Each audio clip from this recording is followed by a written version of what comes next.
Surgical site infection is one of the most important and yet preventable causes of perioperative morbidity and mortality.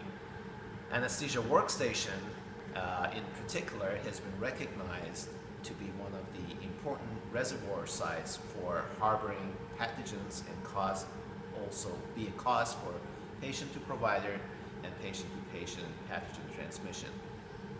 Endotracheal intubation is a period of time during which contact with patient's saliva and bodily secretions will take place.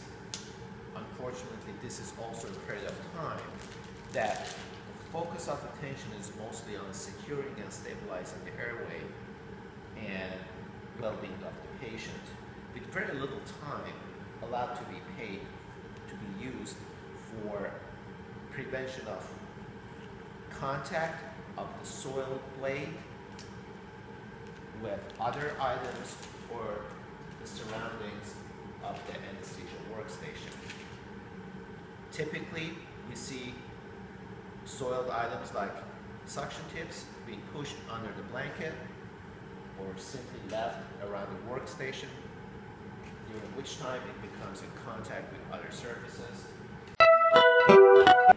Techniques such as double gloving have been used and recommended to isolate the soiled blades with very limited success and poor compliance. As such, we have come up with a very simple design for a container that can be easily attached to the side of most operating tables rating system. This container can be used for holding soiled laryngoscope blades, used suction tips, and even the used soiled endotracheal tube after the extubation at the end of the case.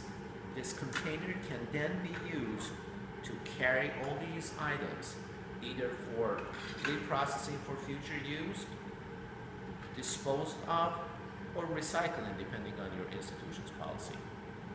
Anesthesia holster is an economical, easy to use means of securing your soiled instruments during the